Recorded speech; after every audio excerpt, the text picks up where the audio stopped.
The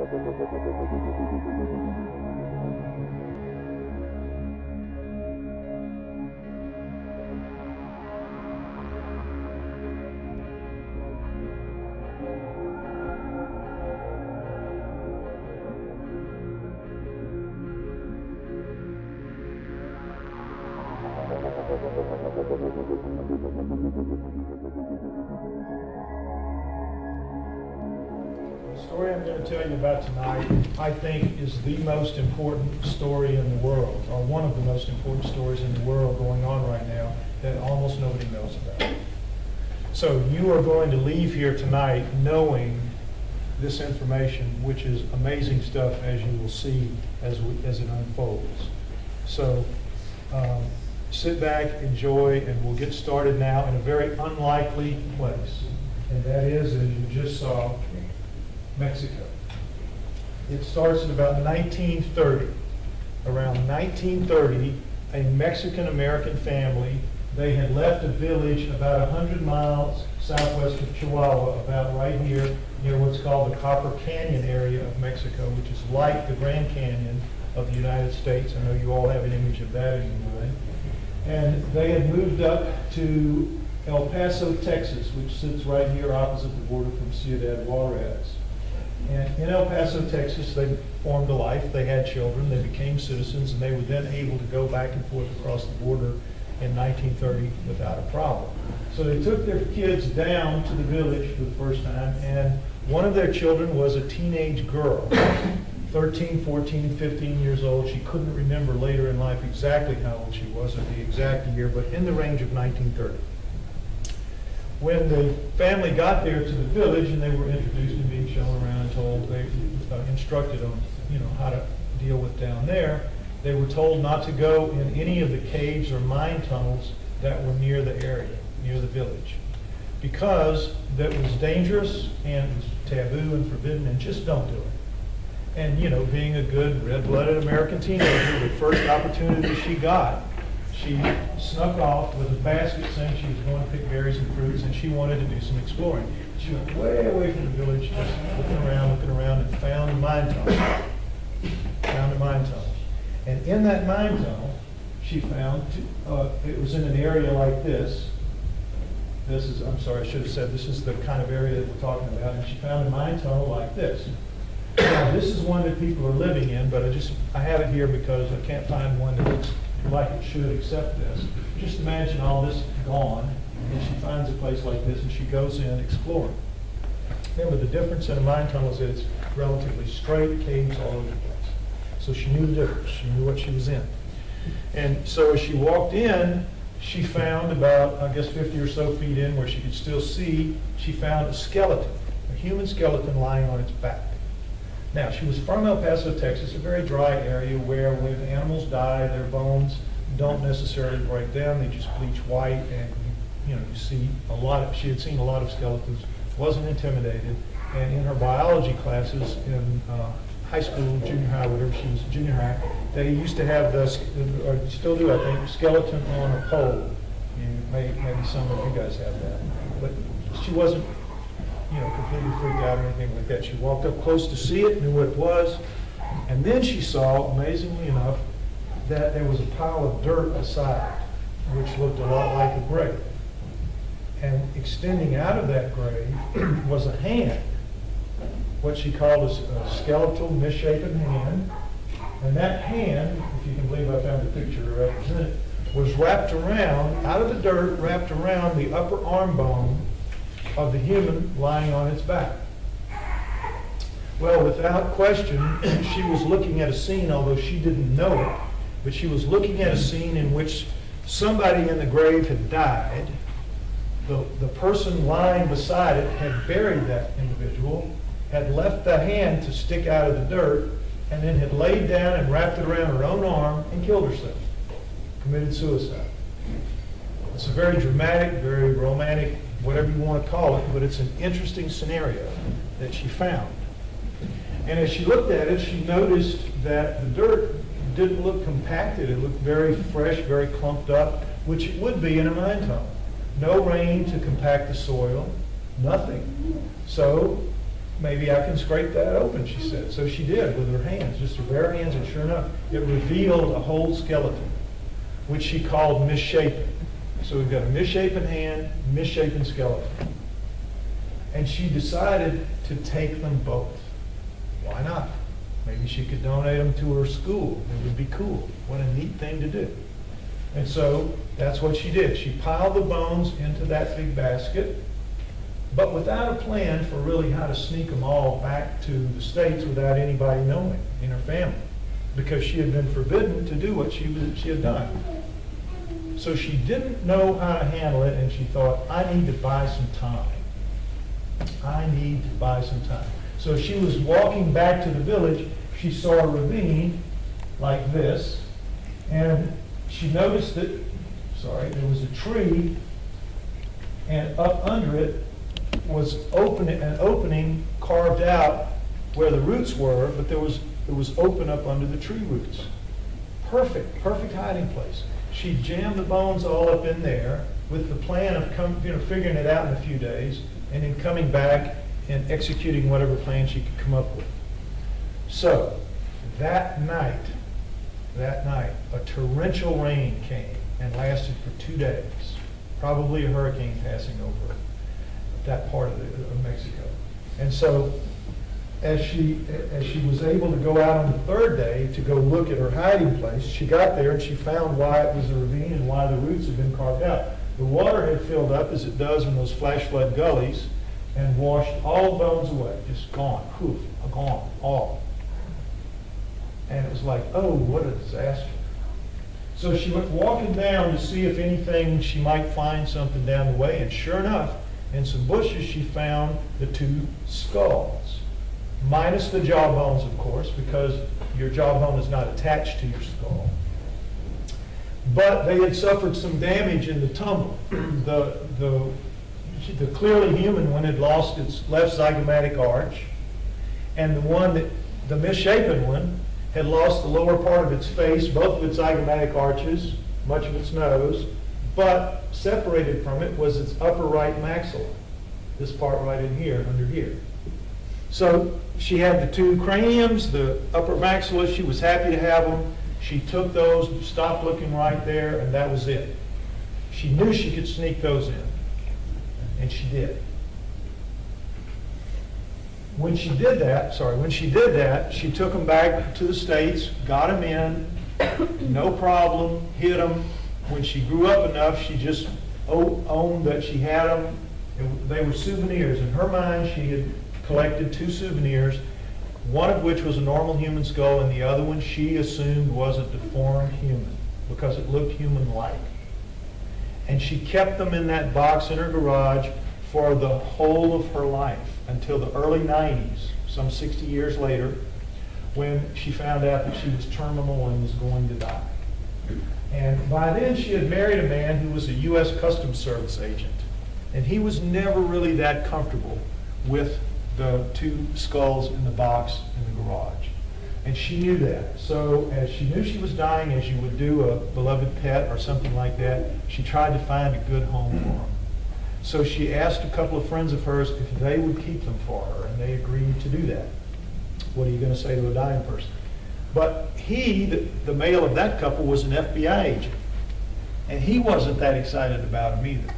That couple kept them for 5 years, which they considered a decent interval. And then they began to look for somebody to take them over. They had a younger couple, ironically named Ray and Melanie Young. And Ray and Melanie, this is all these people live in El Paso, Texas. Ray is an electrical engineer working for the El Paso electric department. And Melanie had been, for many years, a neonatal nurse. And neonatal nurse deals with babies. And she had seen a lot of deformed babies in her time. And she knew a lot about deformity. So they assumed, that couple assumed, well, Melanie wouldn't have any emotional hang-ups about the deformed child skull. And when they asked Ray and Melanie if they would take it, they said, yes, sure, no problem. Bring them over. So when they brought them, Melanie, picked up what they thought was deformed one, and she knew right away, this is not a typical deformity. This is what they saw. It was too light by far, and it was too symmetrical, very symmetrical, and that's not what deformity is generally about. It's asymmetrical. It's not smooth. It's not put together well. So when they looked at it, they also noticed it looked, they just happened to be, coincidentally, members of El Paso's MUFON organization, Mutual UFO Network, MUFON, which has chapters in major cities all over the country. So, just coincidence, it fell into the right hands. Melanie knew it wasn't a typical deformity, and she and Ray both knew about UFOs and aliens, and they looked at each other and they said, this skull could fit perfectly in the head of a gray. Because to them, it had all the hallmarks. You can see the beginnings of the little crease up here, but it has that crease in the top of the head. You know, you hear grays have a heart-shaped face. They have a crease in the middle, they have two bulges out here, and then they come down to a very sharp pointed small lower face. And that's what Melanie could see this thing had. And she said, geez, Ray, I think this could be the skull of a gray. And he agreed. And so she said, I want to know. And so they put the word out at MUFON, and they said, who in the field of alternative knowledge knows more about skulls than anybody else? And my name came up because of my previous work with human origins and hominoids, which is the book Everything You Know Is Wrong. And that had put me on the map, and everybody knew by then who I was, and they said, you should try Lloyd Pye. And I was in Louisiana, and they were in Texas, quite a distance away. So they said, next time you're in the El Paso area, stop by, we have something to show you. Which I assumed was going to be about something to do with Bigfoot or hominoids, because that's what I was into. I had no experience in UFOs and aliens. That wasn't my field. I was, a novice in that. So on February 18th, 1999, this is what they showed me. And I had the same experience that they did. I did know enough about skulls to know this was a very weird skull. It was too light. It weighs half as much as a normal human skull, as you will see when you hold the copies later. It's very, very unusual. The bone is half as thick as it ought to be. You can see that just kind of looking around in it. Just you can see right here how thin it is. Very, very unusual. But mostly my father was an optometrist, and I knew about eyes, and I could see those eye sockets were very strange. So I was sold. I said, I'm very confident that this is some kind of human deformity, but I don't have any idea what it is, and I think it's close enough to a gray skull that we really need to be sure. And they said, will you take it out and find out what it is? And I said, sure. I'll take it out. Scientists will be jumping all over each other when they see how weird this thing is. We'll probably have this taken care of in about 6 months. I'm talking to you 10 years and 4 months later, which shows you how much I know about anything. A gross overestimation of the interest in science to get involved in things that represent huge leaps forward. What I've learned over those years is that science very much will accept very tiny incremental moves forward, but anything that represents a big jump, they will fight back tooth and nail. They will not let that happen if they can avoid it.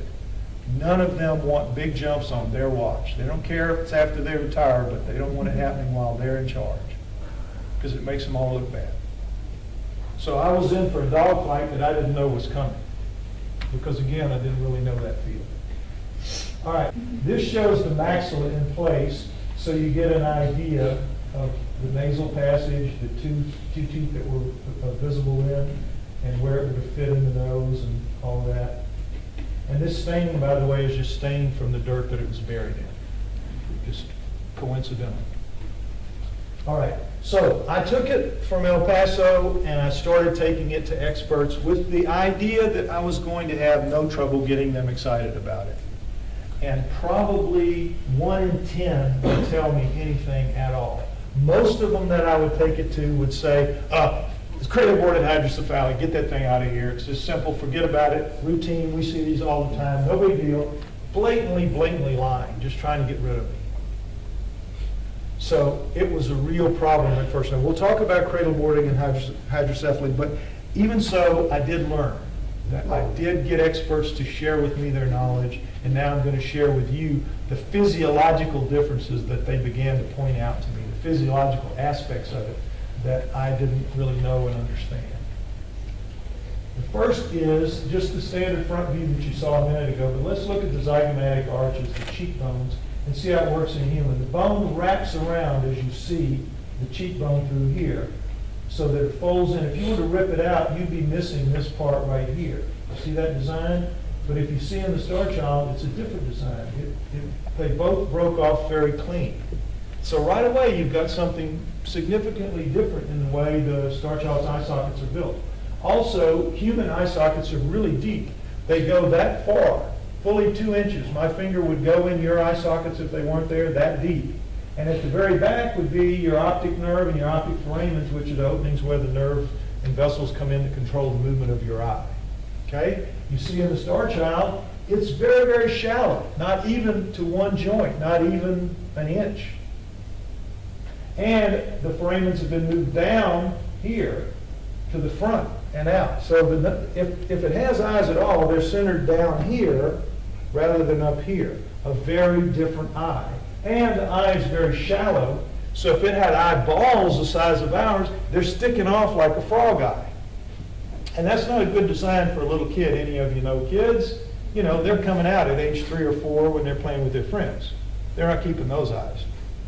So it's a bad design. So they have to have other eyes, flatter, different somehow, but we don't know how.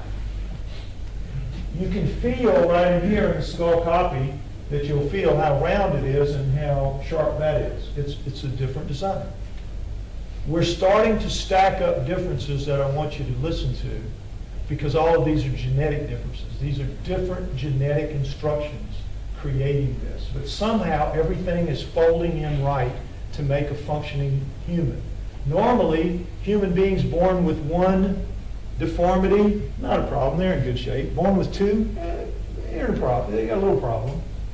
3, you're beginning to have real problems. 4, 5, you're dead. You're toast. Forget about it.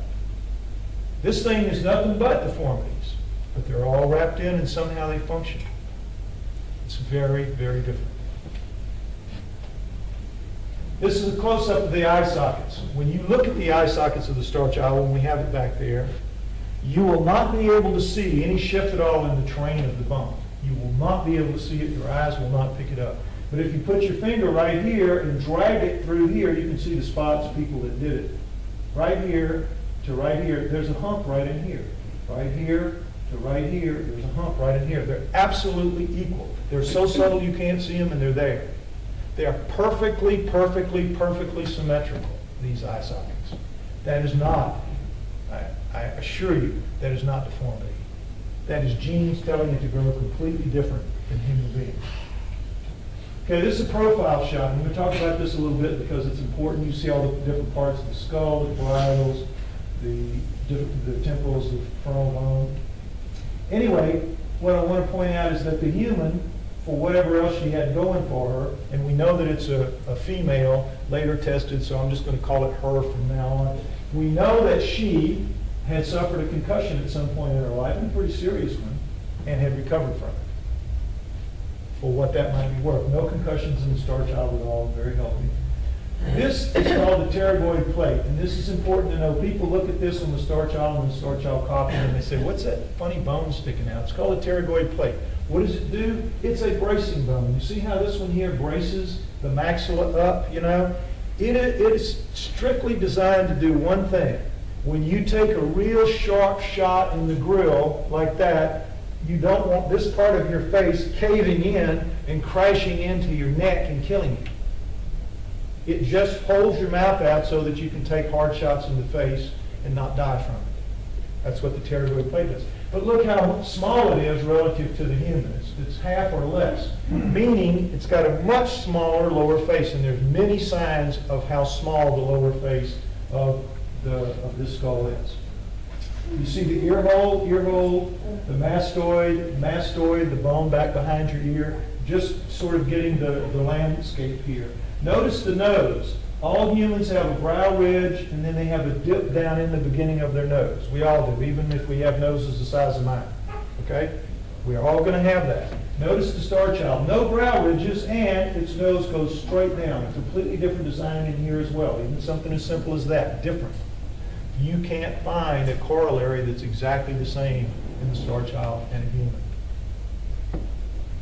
Now, the Indian, this is important. Remember we talked about the cradle-boarded hydrocephalic, where experts will continually, you can go on the internet and you can see criticism of the Starchild as scientists say, doctors say, experts say it's a cradle-boarded hydrocephalic, and they just want you to just blow it off the way they wanted me to.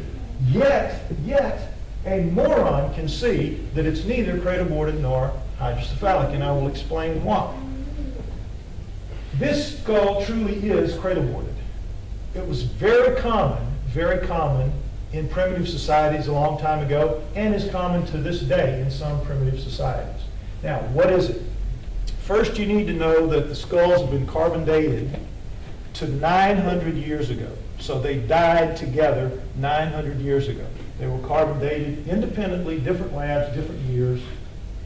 No question, 900 years ago they died, and they died together, in the sense that they died at the same time. So the story holds up. So back then, 900 years ago, cradle boarding in Mexico, in Mesoamerica, all over Mesoamerica, was common. Why? What is cradle boarding?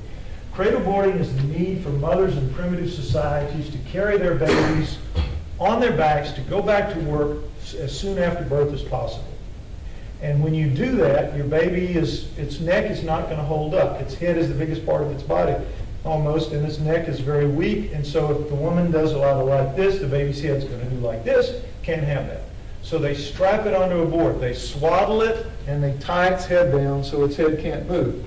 In doing that, they're not doing it to reshape the head or do anything, just want to hold the head still. But a baby's bones are so soft, especially its head bones, that they will take any shape at all that you apply to them. So the back of the head becomes as flat as the table, as flat as any board, as flat as the board that it's put on. Understand? And the head of this skull is indeed as flat as that. You rub your hand on it, it's just absolutely flat. But the flattening always goes vertically from the crown down to the inion, to this knot back here in the back of your head. Now, when everybody here, reach around to about right here on your head, find your own inion. Everybody has that. Every human being has that. With me? Every chimp has that. Every gorilla has that. Every monkey has that. If you've got a head sticking on a neck, you've got a form of that, where your neck connects to your head. The board of the cradle board can't go past that because it would gouge out the muscles of the neck. But now you look at the Starchild, which I'll explain the name in a minute. You look at this one, it goes way beyond that point, and not only that, you can see there's a dent here. It's missing. It has no inion at all. It's got a little circle that's dented, that's scooped out. Exactly the opposite of what it ought to have. Again, a very big difference. So it goes all the way down right to the neck opening, but as you can see, it's convoluted. It's not flat. It's got its natural convolutions, and you can feel them with your hand very easily when you feel the copy. It was not cradle boarded, and again, a moron can see that. Certainly those experts who insist that it's cradle boarded know better. But they believe in what's called Occam's razor, which is that the simplest answer is usually the correct one. And whenever they're stumped and they're up against something, they go skirting around Occam's razor and say, here's the simplest explanation we can think of, and that must be right. And the simplest explanation is somehow it got flattened manually, which is obviously not true. All right, now we're going to look at a cradle board so that if you have any doubt about what I was describing, this is it. Now, this is kind of a Cadillac of cradle boards. This is a very modern one, but nonetheless, you get the idea, and here's the head strap. This is just standard American Indian cradle board. You with it? I want you to understand that. Now, let's talk about hydrocephaly for a minute. Hydrocephaly is water on the brain or water in the brain. When your spinal fluid, the valves that allow the movement of spinal fluid in and out of the brain do not work, faulty, whatever, what happens is the fluid comes up and it can't drain out. So the pressure just begins to build. And your head begins to expand. And it can get pretty big before you die, but eventually what happens is the pressure forces your brain out of your neck hole because it's soft and it'll go, and then you die because your cerebellum, parts of your cerebellum go out, and eventually you die. It kills you. 900 years ago. Now today, they're able to fix that. They put shunts in, and kids that are born that way can go right on. Not a problem. Not a problem. But back then, 900 years ago, you were toast if you were born with that. Okay? Now, here's what some of them look like, just so you can see. The pressure goes out in all directions and can create some strange shapes, but it doesn't change your eye sockets. It doesn't take away your inion. It doesn't stop your neck from being in where a human neck is. It doesn't change fundamentally the fact that you were going to be a human if this had not happened. It certainly doesn't create the changes that are evident in the Starchild. But most importantly, what it doesn't do is it doesn't leave a dent in the top of the head. Because why? The pressure is uniform in all directions. And the skull bulges where it's weak, where it's thin. It could not possibly leave a dent like this unless that was a prematurely closed suture. And you know what sutures are. These are suture lines right here. And if you don't know, I'll explain real quickly. When you're born, these are not fully developed. These are like this much and this much and this much, and the rest of the middle part is ligaments, so that your head can form itself into a tube to pass out the birth canal. You all with me on that? And then over the course of the next 2-3 years, they fuse, the bones go together, and the last one to close is this one right up here at the top where 3 come together, and it's the soft spot on the baby's head. All right? You with me on this? So, we see that if this is fused, it would keep it from expanding. But we'll see later that we found out that it wasn't. It's not fused at all. Open and healthy at the time of death. This is, again, genes telling it to grow this way. And again, a moron can see that that is not the result of hydrocephaly.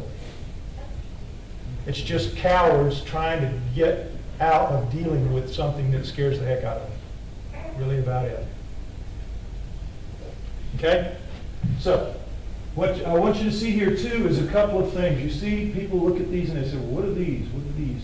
Those are called wormian bones or islands. The way it is one side will generally suture up ahead of the other one, and so the other one will fill in like that to seal it off. Very common, routine, not a problem. And the other thing I want you to see is the missing inion. Now this is where the inion is for the human, and these are the attachment points for the muscles. You see how clear they are? This is where it should be here, but you see the attachment points are way down, very near the neck opening, and you see the extreme flattening here. It's like taking it by this part and just stretching it up and flattening it out. With me? Okay. Now this shows the convolutions. Remember I said you could feel them, you can see them. The convolutions are there. Not cradle boarded. Not cradle boarded. This is the top view, and again, this is where the soft spot was I was just talking about, right here, right here. And again, you see a real clear shot of the dent or the crease or whatever you want to call it. Unmistakable. Unmistakable. And you'll see it when you see the copies. Here's from the underside. Now let's get ourselves some landmarks here so we know what we're looking at. This is just the underside of a normal human skull. This is the broken zygomatic arch cheekbone that I told you about. It will connect here. You see that these are both broken off. They would connect up to here, be much flatter, of course. But there they are. The important thing to notice here is, number one, these are the exact same size, so it's perfectly normal. This one is. And this is called the basilar part. The basilar part. Now it's missing in the Starchild. The basilar part is one of the last parts of the bones in your skull to fuse. It fuses between the ages of 20 and 25. 20 and 25. So this could mean that the Starchild died before the age of 20. In which case the basilar part would have just fallen out. Or it could be that it was fused, but in the shot that took all this out, whatever it bumped into that caused all this to get knocked away, that could have gotten knocked away as well. So we don't know the age at which it died. You can't tell. This is the necks of the two, the neck comparison. Now notice the difference, how much bigger the human neck is from the Starchild, the flattening and the shrinking. It's about half the size of a normal human neck, half the size. Very, to me, impressive. Now this is the attachments of the neck in the rear, the inion, the fossa where the neck muscles attach for the Starchild, and this is the spread so that you can compare them and see the difference, inion and where the inion should be. Very, very different, very significant. All right, this is a look at the zygomatic arches of the human completed based on this one and what the Starchilds have to be. Like that. You see what a difference. This is where your chewing muscles go up through.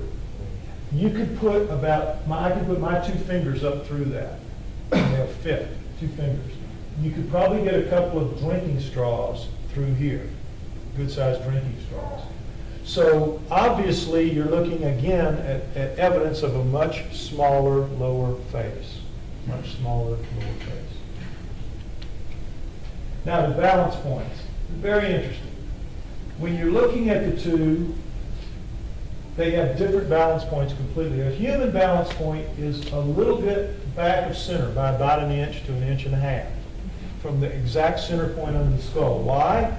Because the front of your face is hollow. The front of your face is hollow. You have a big sinus sticking up here, your frontal sinus. You have those deep eye sockets. You have your nasal passage. You have your mouth. And all this is brain. So it's a fat kid and a light kid on a seesaw. You've got to move the fulcrum back a little bit to make it work. But with the Starchild, it doesn't have that. As you'll see, it doesn't have any sinuses, not at all. It has those very shallow eye sockets. We're not sure about the nose. We know the mouth is very small. So it's all brain. So it's been redesigned somehow. Nature knew that in this combination of, quote, deformities it was creating, it had to fix it so that the neck would go forward until it's dead center under the mass of the cranium, so that it's balanced front and back and side to side, like a weird-shaped golf ball on a little golf tee. You know, if nature's going to create a deformity, how could it do it so absolutely perfectly as this? It's ridiculous to say that, to assume that. Now, another thing I want to point out here is that the two skulls are exactly the same size volume-wise. They would fit in a 13 cubic centimeter box perfectly, both of them. Okay? So, they're small as humans go. The person that was found lying on her back in that mine tunnel was about 5 feet tall based on the size of this skull. 5 feet tall is a very common size for Mesoamericans of that era and of today. Go to Mexico today, most of them are in that range. Very small people. Not all, but on average, very short people, 5 feet would be average. The girl, when she found him, she said the one in the grave was significantly smaller, significantly shorter. So we assume that's about 4 feet tall. It would have to be for her to be able to notice that it was that much shorter. So let's assume around 4 feet tall. And yet, the skulls are the same volume. Should have the same volume of brain. If you had our skulls in here, they'd be a little bit larger. Now, what are the numbers? Here they are. This skull holds 1,200 cubic centimeters of flaxseed. And that's about right for a standard 12-year-old or for a 5-foot-tall adult. About 1,200 cubic centimeters. You with me? If our skulls were here, average everybody in this room, it'd be about 1,400 cubic centimeters, 200 cubic centimeters more, right? Starchild, which should be 1,200 cubic centimeters, is 1,600 cubic centimeters. 400 more than this, fully 1/3 more. Now, where does it all fit? Well, the thinness of the bone is going to account for some. The lack of the sinuses is going to account for some. The shallow eye sockets. But not enough, because you have this bulge here. Yes, you do, relative to that. But you also have all of that missing. It should balance out. We still, to this day, don't quite really understand where does all that brain fit.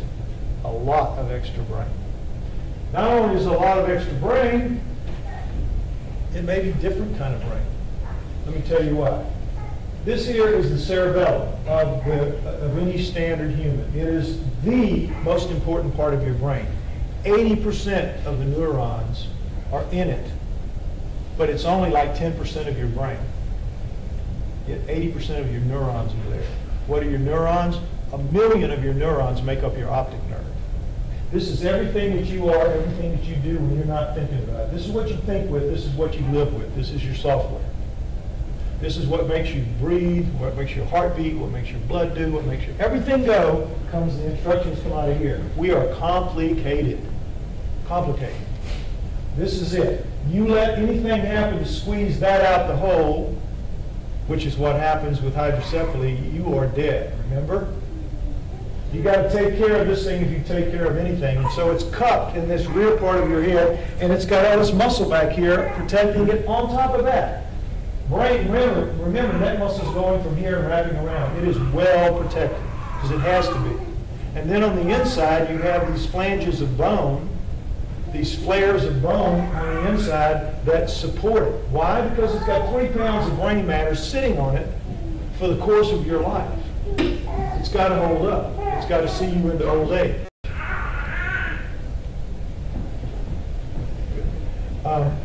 So, with the Starchild, we have a completely different situation. We have a cerebellum with a shape obviously like this if it's going to fit in this narrow little area that it has. And it's got all that extra brain back here, plus all of this pressing right down on it on a much narrower space. And guess what? Stick your finger in it and you feel those flanges greatly reduced. It doesn't have a lot of support here. So it's pressing right out of the neck hole. You can see it. This is pressing right down into bone. This is pressing right out of the neck hole like down a slipper slide. That brain should be pouring out of that neck hole. When the brain specialist that explained all this to me saw it and understood it, he said, you know, I think this thing has a completely different brain than we have. It must. It either doesn't have a cerebellum of the kind we have, or the material that makes it up must be a lot harder than our brain, because our brain would go squeezing right out if it was made of the same material. So we may be looking at a very different brain here, and this is fairly strong evidence of that.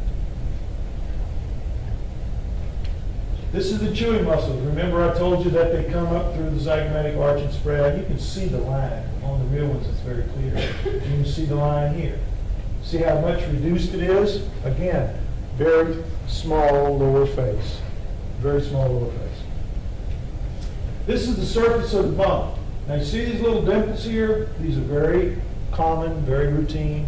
You know the story about every 7 years, everything but your brain changes out. Every 7 years, you're a new person. Your cells are changing all the time. This is part of that process. Some of these holes account for cells going in and going away and being destroyed. Other of these holes are cells, new cells coming up to replace the old ones that are gone. It's just part of the routine, nothing odd about it. But notice, they're missing here. They're missing in the Starchild.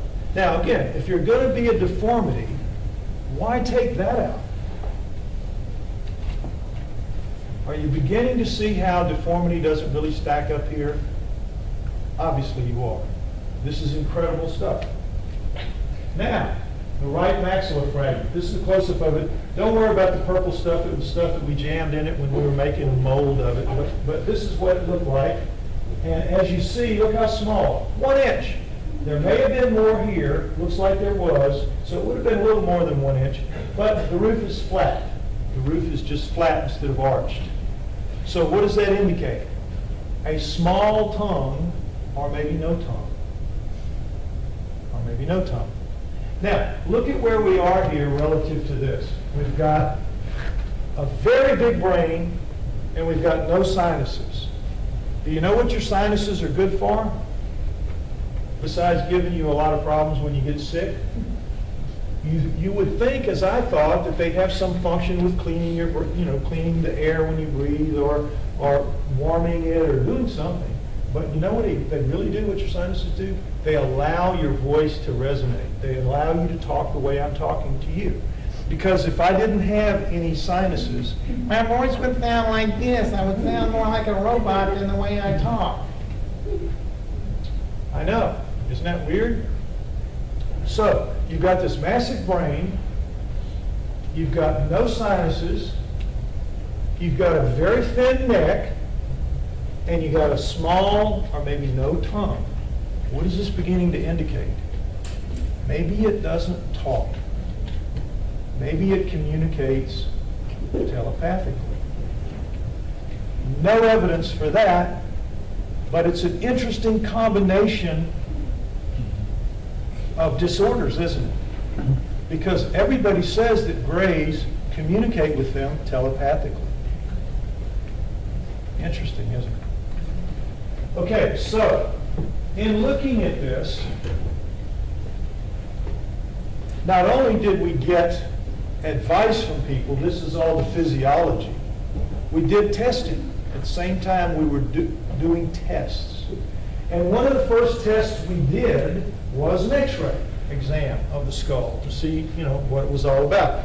And one of the first things we found is that there were teeth in that upper bone of the maxilla waiting to come down. So you have the two teeth. Now in this x-ray, one of the teeth is gone, but this is a better x-ray than the first one, so that's why I use it, so you can see them so clearly. But when we had the first x-ray done, the technician said, oh, well, you got two teeth down, you got several teeth up in the top, that's a child. Got to be a child, 5, 6 years old, no problem. This was an x-ray technician telling us this. And so I said, okay, well, all right, it's a child. And so we thought it was cool, and we named it the Starchild. Big mistake, huge mistake, colossal mistake. Because not only is it not a child, but scientists began to immediately say, oh, well, you've already made assumptions about this thing. You think that it's an alien? We don't want to have anything to do with it. We have nothing to do with aliens and UFOs. I don't know what we could have called it, but from the time we called it the Starchild, it stuck. And by the time we realized that I realized we made a really big mistake, it was too late. It was known as the Starchild. So, we're stuck with that name even though it isn't a child, and we'll see why. Because the teeth are so well worn. Now this is the human. You can see how flat they are. They're worn down like horse teeth. And the reason is that 900 years ago, people were eating corn-based meals where they're grinding corn on stone, mortar and pestles, and getting grit in it and grinding the teeth flat. All right? So, same thing you see here. You see chipping of the enamel very clearly, piece is gone. You see what's called crazing. You see this dark line here, this dark line here, but you also see a whiter line here and a white line here. Crazing is the cracking of the tooth enamel from chewing really hard things. Really hard things. Like cracking walnuts with your teeth, or chewing a lot of ice, really hard ice. You have to generate a lot of torque and a lot of energy to craze your teeth. And you can tell when you've done it in life because as you eat more, darkness gets in and juices and things and stains them. But also when you die, dehydration can cause crazing as well, and cracking. And the white ones, without food to stain them, are the ones that are post-mortem crazing. So it's pretty clear to see the difference. So the teeth had absorbed too much punishment to be a child's teeth just looking at that. And then later, we pulled out the rear tooth, and we saw that it had huge, massive roots, as you'll see in a minute. And as you know, when children lose their teeth, their roots are absorbed, which is why their teeth can come out. They don't have roots. So it's clear that it was a very mature adult when it died, at whatever age. This is the x-ray of the sinuses that I just mentioned to you that are missing. And as you see, here's the sinuses in a human, right here, the eye sockets. And they look kind of like a cauliflower back here. But you see they take up a pretty good bit of room. Not so much as a shred of a vestige in the Starchild. And it's a very different look in here too, as you can see. Very different look. But no sinuses at all, not even malformed. Nothing. Very different. Profile, and as you see very clearly, you can see now the flatness of the cradle-boarded head of the human. But the real key here is to look at these white tracks here. These are the veins that are on your brain that as you grow, your bones are so soft, they press up in and they leave tracks so that when you get x-rays and the brain is gone, the track marks of the veins are still in the bone, embedded in the bone. You can see it. And you see the same thing in the Starchild. No problem, except they've been shifted a little bit because of all this excess swelling in the parietals. But nonetheless, perfectly normal all the way around. And you see again the ridging of the nose here, the brow ridge, you see it very clearly, brow ridge, dip. No brow ridge, no dip. Complete redesign in here. This is the underside, kind of an interesting monster looking face here, but you see the same size basically, but you also see the convolutions very clearly. Now this is a CAT scan. Remember I told you we needed to have a CAT scan to make sure that there wasn't fusion in that upper suture? Well, a CAT scan is just digital slices like this, and then you repeat them and you come through and you start right here and you work your way through and you see that the sutures are open, just no problem. Totally normal at the time of death, totally normal at the time of death. But when the guy got here, he says, holy smokes, look at this. Those inner ears, man. I said, what? He says, they're twice the size that they ought to be. Twice the size. Now, our inner ears are a balance mechanism, folks, if you don't know that. They help you maintain your balance, right? So, what would this Starchild need such big inner ears for? Assuming that it has needs and has a balance mechanism the way we have. Well, it's got that much bigger head on a much thinner neck. Maybe that. Or maybe it is from a much higher gravity place, or you can speculate a lot of ways. But just understand it's got very different inner ears than what we have. Now, this is really interesting. Human bone composition as recorded by a scanning electron microscope. This is the human, and this is very standard. Carbon, oxygen, phosphorus, calcium, and then all the elements, sodium, magnesium, aluminum, silicon, sulfur. And no problem. This is normal. This is the normal bone signature of the human and of you and me and everybody on this earth. Except the Starchild. This is it. Look at the difference. Big jump in carbon and oxygen. You know what this is? It's more like tooth enamel. It's very hard. Its bone signature is more like tooth enamel than actual bone. This is chemistry, folks. Chemistry. The whole chemistry of the thing has changed. All of this is pretty big news. In fact, science should be jumping all over this. Jumping all over this. Why?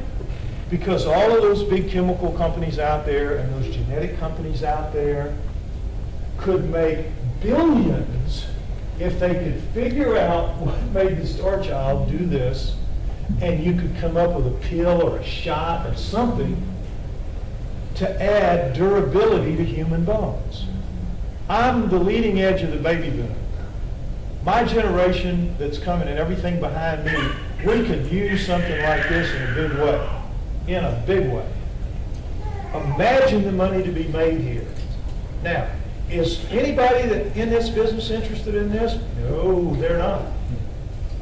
Because this has to do with aliens and UFOs, and they know. They absolutely know without a single person telling them anything different, and without making any effort whatsoever to find out the facts.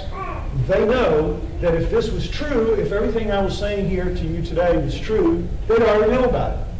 Because science would have told them, media would have told them, they'd already know about it. And this is what I go up against all the time. Well, if this were true, why don't I know about it? Well, because you're a moron, stupid. You don't take the trouble to look into things that fly against what you already know. You think you know. Oh, look, you want to punch him. It's so frustrating. So frustrating. But anyway, not only is it that, not only is it an issue of this, everything that you've seen up to now, absolutely everything that I've shown you, all of these physiological differences mean absolutely nothing to science. They mean as little as this does. They don't care how much money's involved. They don't care what. because it goes against what they are allowed to believe, not just what they believe, but what they are allowed to believe, because they know the difference. Don't think that these people that I show this to or have shown it to in the past don't look at me and say, "No, don't want nothing to do with it, get out of here," do whatever they can to get rid of me. Don't think they don't go home to their wives or their significant others or whatever and say, "Honey, you won't believe what I saw today." But they can't say that to me, because they know they're not allowed to do that. That if they step off the path that far to actually take UFOs and aliens serious when they know they are not supposed to do that, they will be in trouble. They will be excommunicated from the club. They just don't risk it. And you know what? If I was in their shoes, I wouldn't either. I'd have a wife, I'd have kids, I'd have a mortgage, I'd have all that stuff that they have to think about. You understand? It's business. It's business. And they play the game to win. So that's what I'm up against. One guy said to me one time, as I was going through the litany, he says, wait a minute, Lloyd, I don't care if you stack up 10,000 of those things, of those differences. Doesn't matter. I have an answer for everything you can throw at me, which is that nature can do anything. Nature can do anything. It's absolutely no different than fundamentalist Christians or any other saying, God can do anything. Throw anything at me, I don't care, God can do anything. I'm invulnerable, I can't be beat, God can't be beat. Science just absolutely balances that off with nature. Nature can do anything, can handle anything you can throw at it. You will not win on this kind of information. There's only one thing you can win at. There's only one thing we respect, which is DNA. You show me some DNA evidence, I'll be impressed. Why? Because DNA is math. DNA is math turned into biology. Simple as that. Math turned into biology, biology turned into math. It is always the same, and it is chillingly precise. It puts you on death row, it gets you off death row. DNA works, and they respect it. It is their tool, is one of their main #1 tools. And you've got to have a DNA answer. In 1999, in late 1999, when I had done all of this that you're seeing here, and come up with this, we don't care, you can stack these up 10,000 high, show us some DNA evidence. There were 6 labs in the world that could recover ancient DNA. Now you need to understand the difference. Over 50 years is considered ancient. Under 50 years, not. You need a pregnancy test, you want to know who the father is, you do whatever, you need any kind, you need a murder case worked on, no problem, the DNA is fresh, easy to recover, no problem. Over 50 years requires a whole different set of handling. Makes a clean room look like a pigsty. You can't have a breath of the researcher, a droplet of their breath fall into the solution. You can't have a flake of their skin, a shard of anything off of any other human into that that's contaminated. You got to really work it hard to be a good lab for recovering ancient DNA. There were only 6 at the end of 1999 when I started looking for help. And absolutely none of them would have anything to do with a thing called the Starchild. I don't care how much money you have. We will not do this. This is embarrassing. This would cheapen what we do. Couldn't get anybody to help. So a friend in Canada said, I've got a friend up here who runs a forensic lab at the University of Vancouver, British Columbia, a forensic lab for doing younger than 50-year DNA. But who knows, maybe they'll get something, especially if your DNA is well preserved, as it should be if it was being mine tunnel for 900 years. That's like being in a climate-controlled storage locker. Should be in good shape. So let's give it a shot. The price was right, it's about $8 grand, so we took a shot. Gambled. Huge, huge, huge mistake. Should have waited. Didn't. Got anxious and pushed the envelope too hard, and the envelope broke. I got on the radio, I asked for help, asked for the money. had to do the testing, people donated. Everybody was aware of it. Going to find out what the Starchild is. Let's find out what the Starchild is. Sent it to the lab, and this is what happened. We gave him the occipital condyles first, these parts in here, and on the Starchild, on the first attempt of the human, easy recovery of its nuclear DNA. It was a human, no question. Easy recovery. But of the Starchild, and all they were attempting to recover is nuclear DNA, and we'll talk about that later, not mitochondrial, just nuclear, no recovery. Oh, we must have contaminated the solution. No recovery. Give us another piece of bone. So we did, we gave him this. And, oops, excuse me, in the second one they said, oh, we have a recovery, but it's kind of weak. It's 200 picograms, when the minimum threshold should be 1,000 picograms.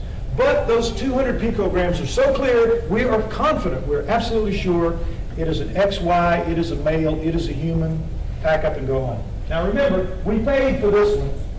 This was out of their pocket. So, it's like, are you sure? You blew the first one, are you sure? 200 picograms, that's 1/5 of what you need, are you sure? We're sure. Male, human, forget about it. Go home. Over, done. I said, I'd like another one. Would you do it? I don't trust that. I think you owe us a third one. And so they said, they tore the tooth out and crushed it up, and the same exact result. 200 picograms of the 1,000 they needed, XY, and here you go. Now, I had to go on the radio and go on my website and everything else and hand in this guy's report. This is just a small part of it.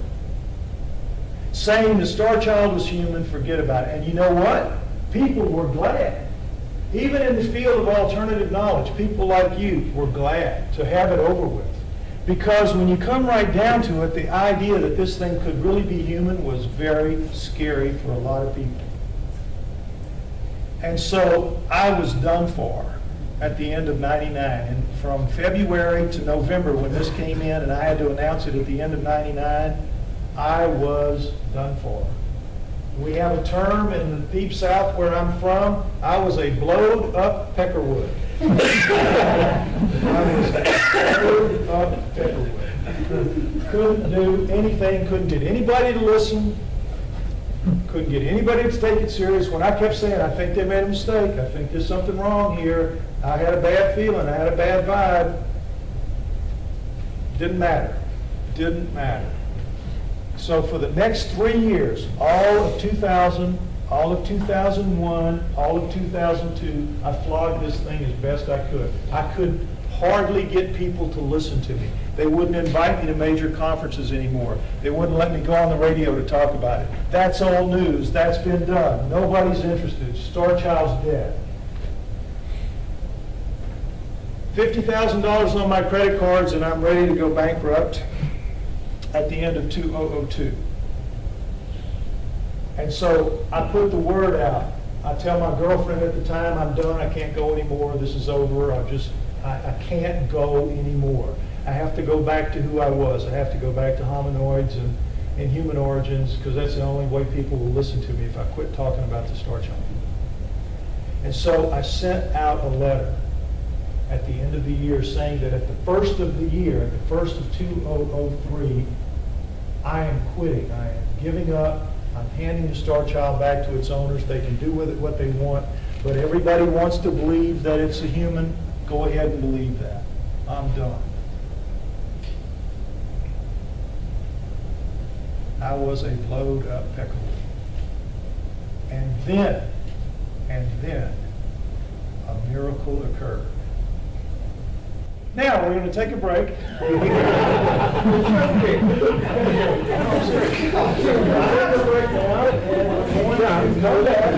out what the miracle was.